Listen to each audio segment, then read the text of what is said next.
बिहार में जातिगत जनगणना पर तत्काल रोक लगी। पटना हाईकोर्ट ने इस पर क्यों लगाई रोक? इससे नीतीश सरकार को क्यों लगा झटका? बिहार सरकार इन दिनों राज्य में जातिगत जनगणना करवा रही है ताकि इससे जुड़े महत्वपूर्ण डेटा जमा किया जा सके, जिसका उपयोग बिहार सरकार अलग अलग ढंग से करने वाली थी। ये सब अभी चल ही रहा था कि इस बीच पटना हाईकोर्ट की ओर से जारी एक आदेश से नीतीश कुमार सरकार को झटका लगा। पटना हाईकोर्ट ने दरअसल जातिगत जनगणना पर तत्काल अंतरिम रोक लगाने का आदेश जारी कर दिया है। ये आदेश बिहार में जातीय जनगणना को चुनौती देने वाली याचिका पर सुनवाई के बाद जारी किया गया, जिसके बाद इस जनगणना पर रोक लगा दी गई है, जबकि इस याचिका को लेकर अब अगली सुनवाई 3 जुलाई को तय की गई है। आपको बता दें कि जातीय जनगणना पर रोक को लेकर बिहार हाईकोर्ट में बुधवार को ही सुनवाई पूरी कर ली गई थी, जबकि अंतरिम आदेश देने का वक्त गुरुवार के लिए तय किया गया था।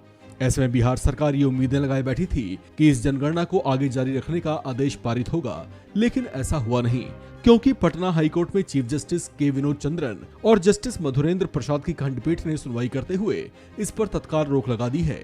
आपको बता दें कि पटना हाईकोर्ट में बिहार सरकार की ओर से महाधिवक्ता पीके शाही दलीलें रख रहे थे।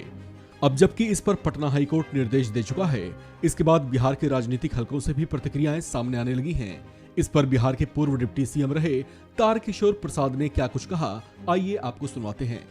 इसमें सहभागी थे, उस समय एनडीए सरकार की कैबिनेट ने जातीय गणना का निर्णय लिया था, लेकिन दुर्भाग्य है कि बिहार सरकार ने इस पक्ष को माननीय उच्च न्यायालय में बेहतर ढंग से नहीं रखा, इसलिए इस प्रकार का निर्णय आया है।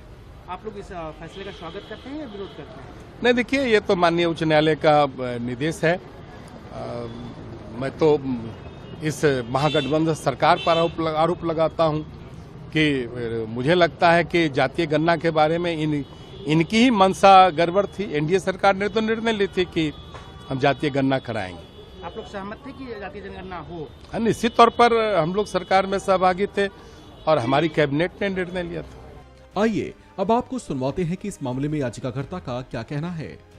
8वें सर्वे में हम 500 करोड़ रुपये खर्चा करेंगे, वो गरीबों का पैसा का एक तरह से मिसयूज होता है। इसलिए इस बात को हाईकोर्ट मेरे समझ से उचित समझा कि ये निर्णय जो है आपका जो पॉलिसी लिए हैं उस संविधान के विपरीत, स्टैट्यूट के विपरीत, सेंसस एक्ट 1948 के विपरीत है। इसलिए हम लोग को लगता है कि इंटरिम स्टे मिला है। अगली फाइनल सुनवाई कब होगी? 3/7/22 को सुनवाई होगी।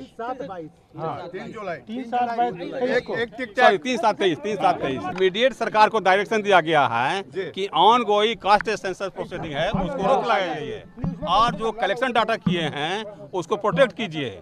और हम लोग को जो कहना था कि जो पैसा मिसयूज हो रहा है कंडीशन स्पेंड का, और जो आपने पॉलिसी डिसीजन लिया है वो बिल्कुल ही असंवैधानिक है। तो मुझे लगता है कि ऑनरेबल हाईकोर्ट ने इस बात को समझ के ही हम लोग को एंट्री में स्टे दिए हैं।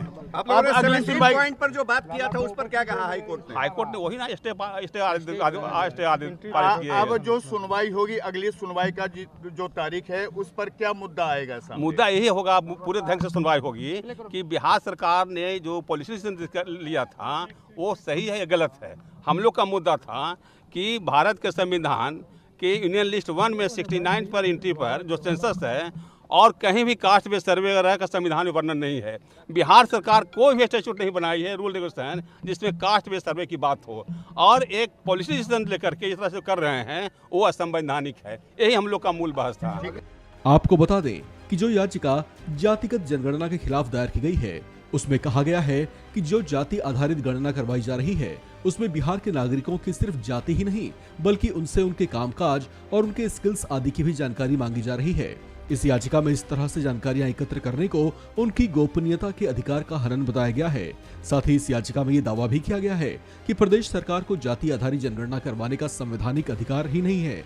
याचिकाकर्ता ने ऐसा किए जाने को इस पर खर्च हो रहे 500 करोड़ की राशि को भी बर्बादी बताया है। इस खबर में फिलहाल इतना ही।